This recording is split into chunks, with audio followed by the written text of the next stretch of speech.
kids, our story name is Lion on the Loose.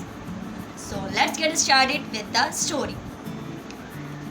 Once it started raining, I just would not stop. The sky wept great tears in an endless stream until the clouds had entered everyone's hearts and made them feel as grey and whippy as the weather.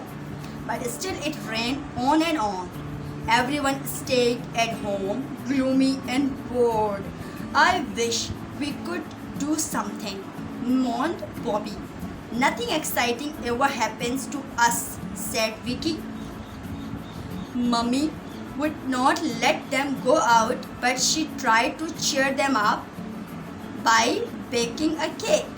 The children helped too. The cake was yummy and they ate it hot. The rest they covered the left on the table.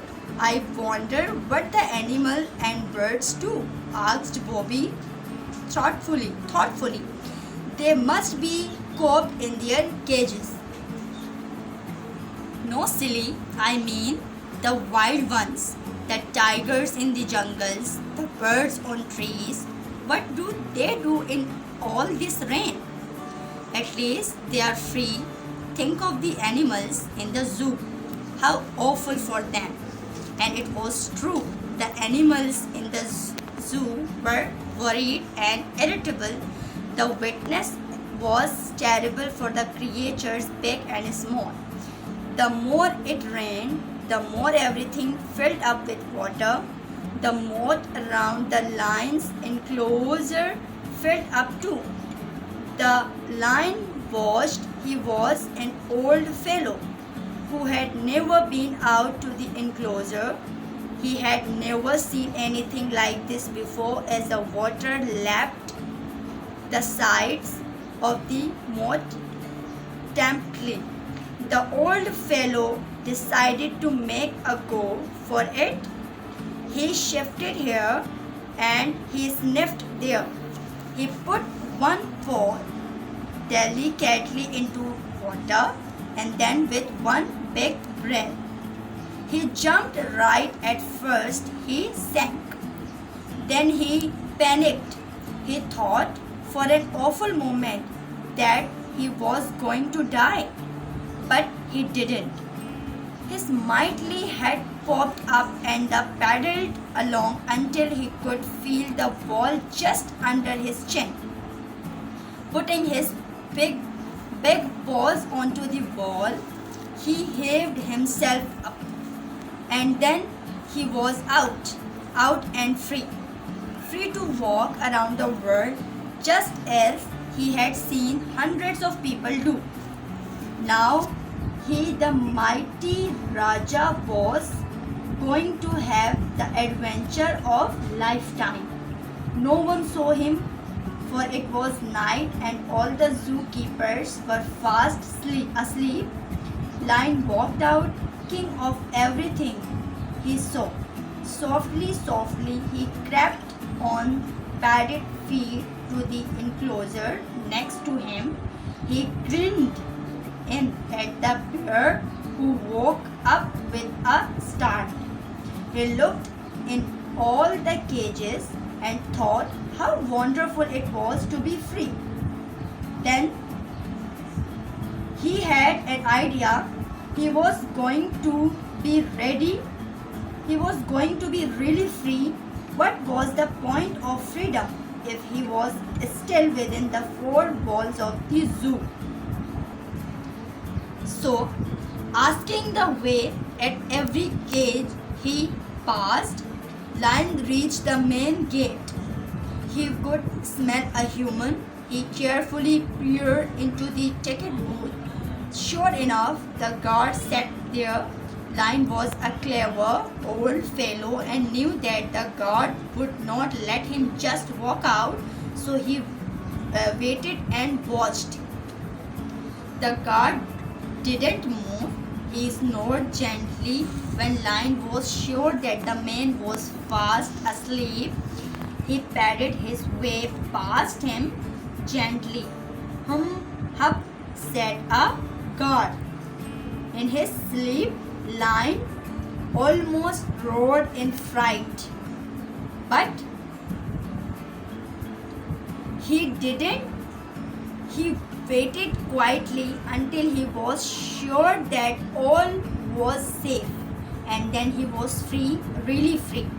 For the very first time in his life, he walked around looking with wonder at the big black wet road. He stared up at the high buildings, and he sniffed at people huddled up, asleep in the dearest corner they could find. One little child peeped out of his thin blanket and saw him. Papa, he whispered, there's a lion on the loose. Yes, yes, said his papa sleepily. He will go away now, get back to sleep. And Lion went on. This was the longest walk that he ever had. He was in the bazaar now. But of course, everyone was fast asleep. He peered into shop windows, fascinated by the glittering things that shone there. He walked on and on until he was one very wet. Hungry and tired Lion, he now suddenly caught the smell of freshly baked cake. He had never smelled anything so invitingly warm or warmly inviting. Sniff, sniff, sniff. He found the window to Bobby and Vicky's room open. Quickly, quietly, he jumped right in. He saw the children asleep in their soft, warm beds, and he felt like getting in with them. But first to find out where that delicious smell was coming from. Sniff, sniff, sniff. Of course, with his sharp lion's nose, he found the cake, and with his sharp lion's teeth, he quickly gulped it down. It was delicious, and now to bed. Slipping back into the children's room, Lion tried to get into Vicky's bed, but it was too small for long big Lion. So he crawled under the bed and found it wonderfully cozy and just right for one big Lion. Soon he was fast asleep. Next morning, Mummy woke up to find the cake missing. Did you eat the cake? No, Mommy. Then who could it have been? It must have been the lion, said Bobby. What lion? Bobby, don't be silly. She has not been silly, said Vicky. There's a lion under our bed. What? Shouted Mummy as loudly as she could. And she rushed right away to look for the lion under her children's bed. She looked, but there was no lion there. Oh, children, she said crossly. You gave me a fright. Of course, there's no lion there. But there was, Mummy, protested the children. Look, there are lion paw print on the carpet, and a big wet patch on our beds, and lion hair on my sheet.